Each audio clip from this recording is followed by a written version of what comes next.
नमस्कार, मैं हूं दीपक और आप देख रहे हैं डीएसके टॉक्स।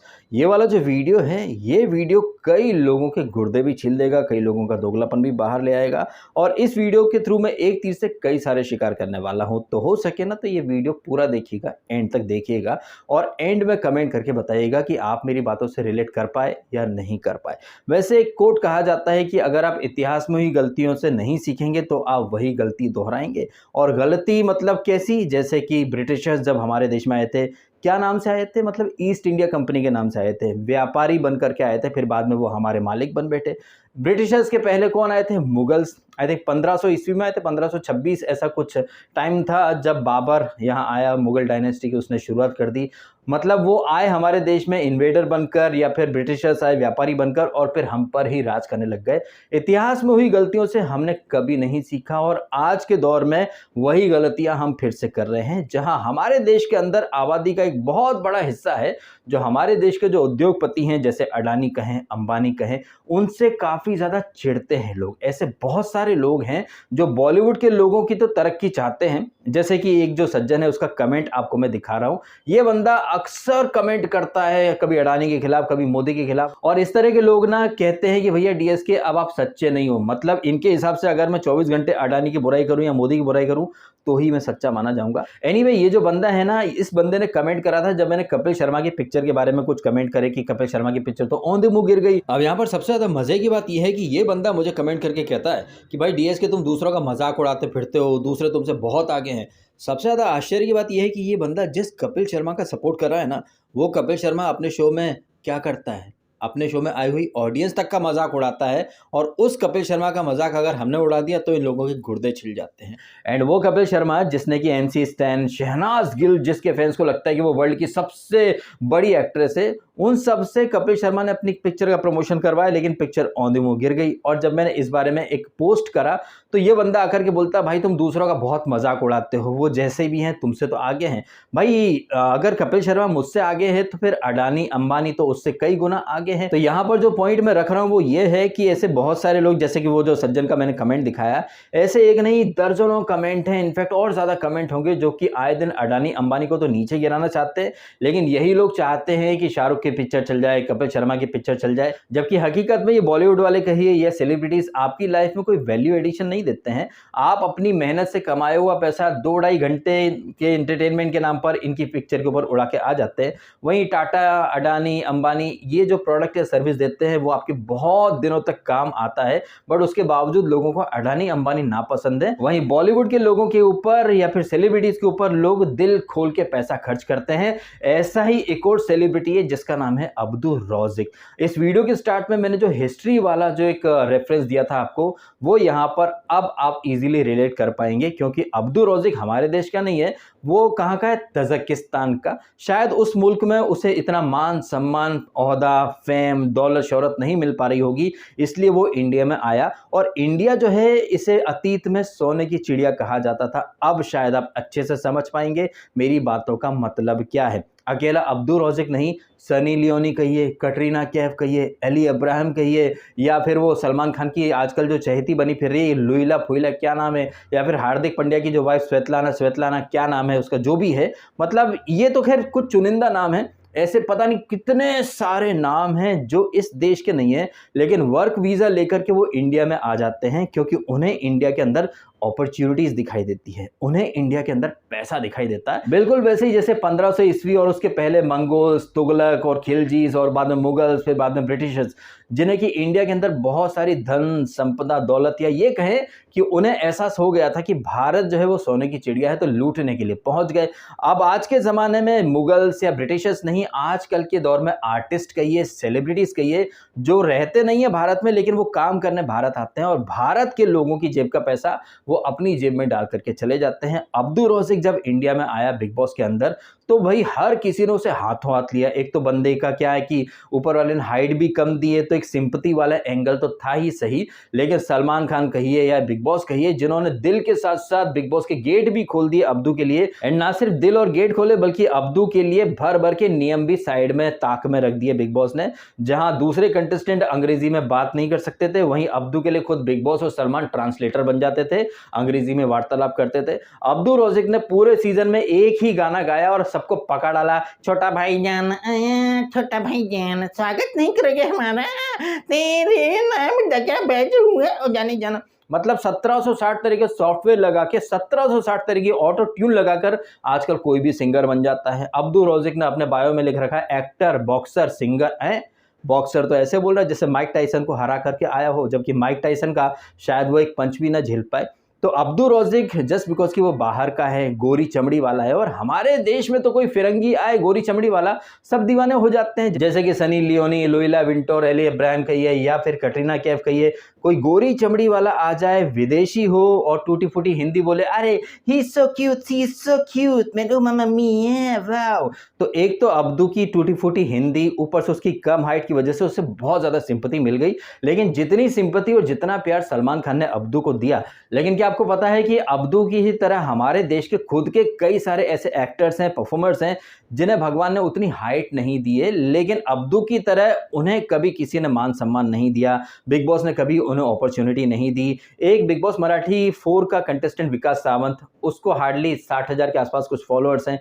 के गोस्वामी करके एक ड्वार्फ या बोने एक्टर हैं, उन्हें तकरीबन 1 लाख के ऊपर कुछ फॉलोअर्स हैं इंस्टाग्राम पर, उन्हें वो मान सम्मान कभी नहीं मिला। लिलीपुट, जिन्हें आप शायद अपने बहुत सारी फिल्मों में देखा होगा, MM फारूकी नाम है उनका, उन्हें हार्डली कुछ लोग फॉलो करते हैं, कई लोग उन्हें जानते तक नहीं है। वहीं ज्योति अमेगा करके 2.5 फुट की लड़की है, क्या सलमान खान ने या बिग बॉस ने उन्हें ये मौका दिया? किसी ने नहीं दिया। तो कैसे बाहर के लोगों को हमारे देश में लाकर के थोप दिया जाता है और बाहर के लोग यहाँ आकर मालदार आसामी बन जाते हैं। एंड जैसा कि मैंने कहा कि हमारे देश की आबादी का एक बहुत बड़ा हिस्सा जो कि अडानी अंबानी को कभी आगे बढ़ते हुए नहीं देख सकता, लेकिन वो बाहर से आए हुए अब्दू जैसे लोग, सनी लियोनी जैसे लोगों को दिन दूनी रात चौगनी तरक्की करते हुए देखना चाहते हैं। तरक्की का आलम तो यह है कि सनी लियोनी ने यहाँ इंडिया में काफी सारी प्रॉपर्टी खरीद ली है, फ्लैट बंगलो वगैरह सब खरीद लिए हैं। वहीं अब्दू रौज़िक के बारे में सुनने में आ रहा है कि उसने यहाँ पर एक रेस्टोरेंट खोल दिया है। जाहिर तौर पर उन्हें यहाँ पर दिख रहा है बड़ा मार्केट, लेकिन हमारे ही देश में ऐसे बहुत सारे लोग हैं जो यहाँ रहते हैं और यहीं की मतलब बुराई करते हैं। उनके हिसाब से इंडिया में कुछ नहीं है।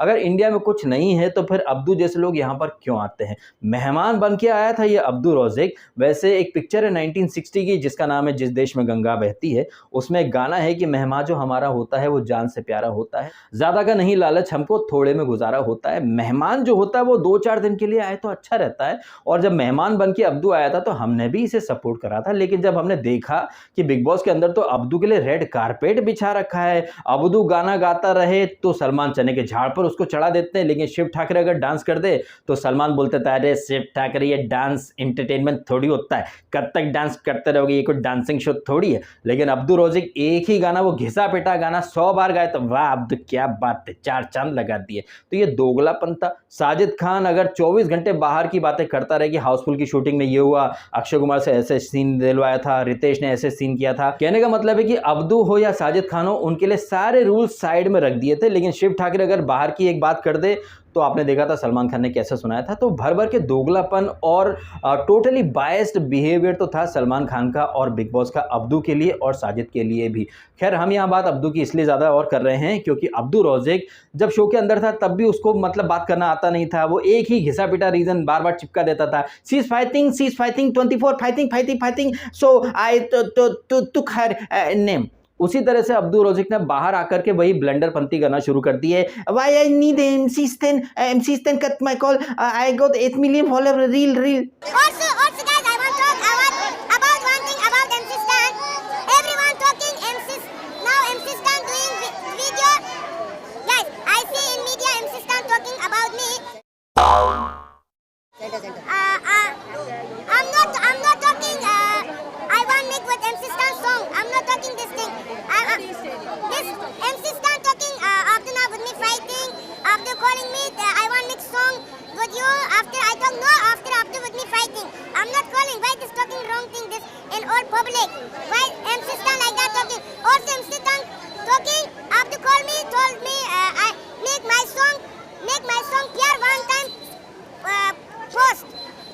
Post. I'm not talking why I'm talking. I have real 8 million followers. Why I need MC Stan post? आपने खुद ने सुना कि अब्दू रौज़िक क्या बोल रहा है क्या नहीं बोल रहा, कुछ पल्ले ही नहीं पड़ता है। जहां तक ये अब्दू रौज़िक ब्लेम कर रहा है कि एमसी ने उसका कॉल काट दिया, प्रमोशन वगैरह सॉन्ग ऐसी कुछ बात, जहाँ तक मैंने ढूंढा है मुझे ऐसा कोई भी क्लिप नहीं मिला किसी इंटरव्यू का जहाँ पर एमसी ने अब्दू के बारे में कुछ गलत बयानी करी हो। इनफैक्ट एमसी ने तो अपने एक इंटरव्यू में अब्दू को एंजल या फरिश्ता ही बोला था। अब इससे पहले कि कई लोगों के दिमाग में ये शक का कीड़ा बैठ जाए कि भैया डीएसके तुम तो एमसी के सस्ते वकील बन चुके हो, मैं पहले ही क्लियर कर दूं, मेरे लिए एमसी पहले भी छपरी था, आज भी छपरी है, आगे भी छपरी रहेगा। जहां ये अब्दू रोज़िक एक घिसा पिटा गाना गाता रहता था 24 घंटे, वहीं ये एमसी स्टैन भी अपने हर कॉन्सर्ट में वही आने दो पेटी, बस्ती का हस्ती, पहले दिन प्यार दूसरे दिन, मतलब जैसे अब्दू रोज़िक एक ही गाना गाता फिरता है वैसे ही एमसी के हर कॉन्सर्ट में वही घिसे पिटे गाने उसके बजते रहते चलते फिरते।